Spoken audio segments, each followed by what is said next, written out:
चंदनपुर नाम एक गांव में हरिया नाम का एक किसान अपनी पत्नी के साथ रहता था। हरिया था तो बहुत अक्लमंद, लेकिन एक नंबर का आलसी भी था। अजी सुनते हो, जरा मेरी मदद करो। ये अनाज की बोरी रसोई तक रखवा दो। बहुत भारी है, मैं अकेले नहीं रख पाऊंगी।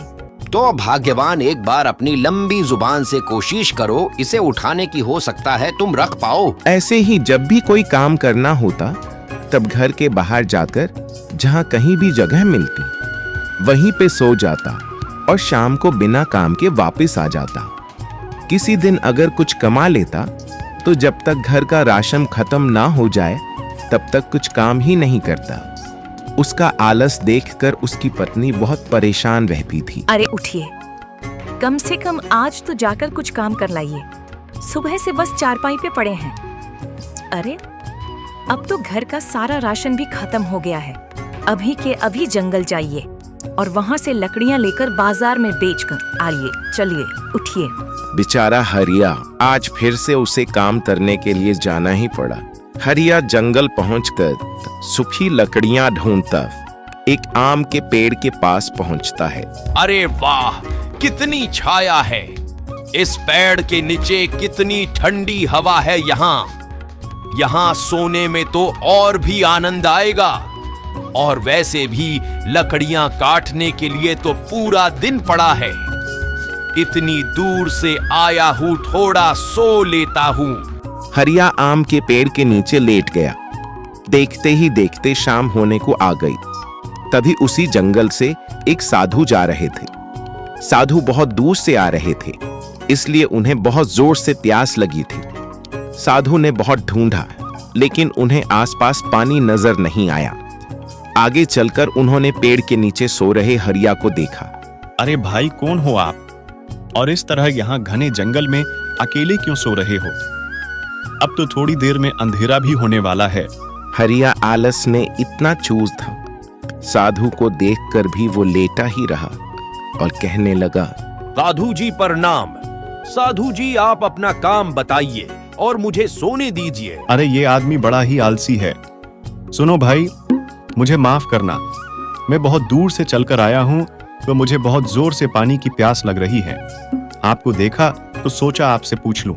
अगर आपके पास पानी मिल जाए तो आपका बहुत बड़ा एहसान होगा। आप कैसी बात कर रहे हैं? मैं आपके ऊपर कोई एहसान नहीं कर रहा हूँ। मेरे थैले में पानी की बोतल पड़ी है।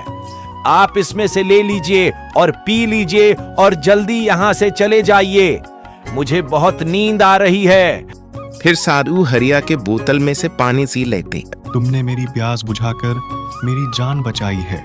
अगर तुम्हें कुछ चाहिए तो मांग लो, हम तुम्हें दे देंगे। साधु जी, आपने पानी पी लिया हो तो कृपा करके यहाँ से जाइए, हमें आराम करने दीजिए।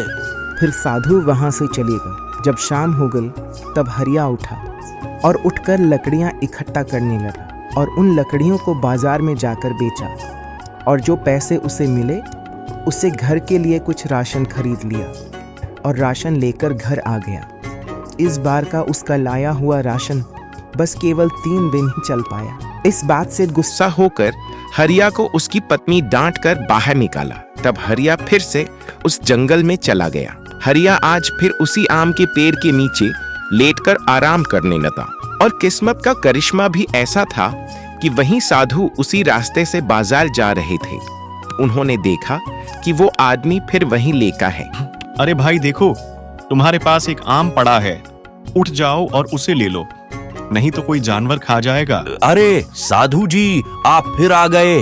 अगर आपको आम चाहिए तो आप ले लीजिए, लेकिन मुझे परेशान मत कीजिए और यहाँ से जाइए। मुझे आराम करने दीजिए। अगर तुम उठो, मैं तुम्हें एक चीज दूंगा जिससे तुमको जिंदगी भर कभी कोई काम नहीं करना पड़ेगा। साधु की ये बातें सुनकर हरिया तुरंत उठ खड़ा हो गया। साधु जी, क्या सच में ऐसा हो सकता है?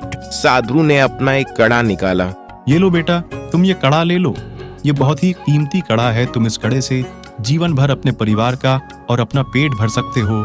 फिर साधु हरिया को कड़ा देकर वहां से चले जाते हैं। कड़े को पाकर हरिया बहुत खुश होता है। उसने कड़े को हाथ में पहना और घर के लिए निकल पड़ा।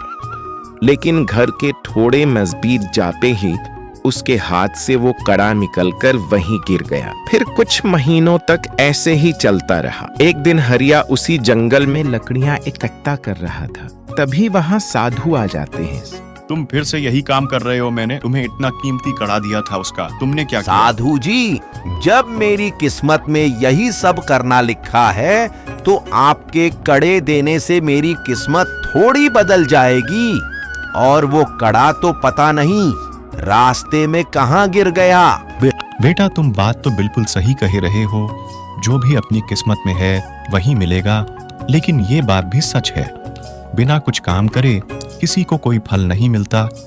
रुको, मैं तुम्हें अभी दूसरा कड़ा देता हूँ। अरे साधु जी, मेरे पास जो भी है मैं उसी में खुश हूँ। ठीक है बेटा, लेकिन एक बात हमेशा याद रखना, जितनी मेहनत करता है उसे फल उतना ही मीठा मिलता है।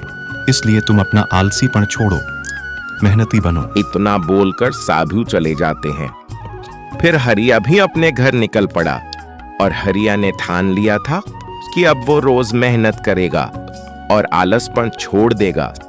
फिर हरिया घर पहुंच गया और उसकी पत्नी बोली, ये देखिए जी, मुझे ये कड़ा आज घर के बाहर आंगन में मिला। कड़े को देखकर हरिया कड़े को पहचान लेता है। ये तो वही कड़ा है जो साधु ने दिया था। फिर हरिया को साधु की बात याद आ जाती है। फिर हरिया मेहनत करना चाहता था। फिर वो उस कड़े को बाजार में जाकर बेच देता है। फिर अगले दिन से आलसपन छोड़कर मेहनत करने लग जाता है।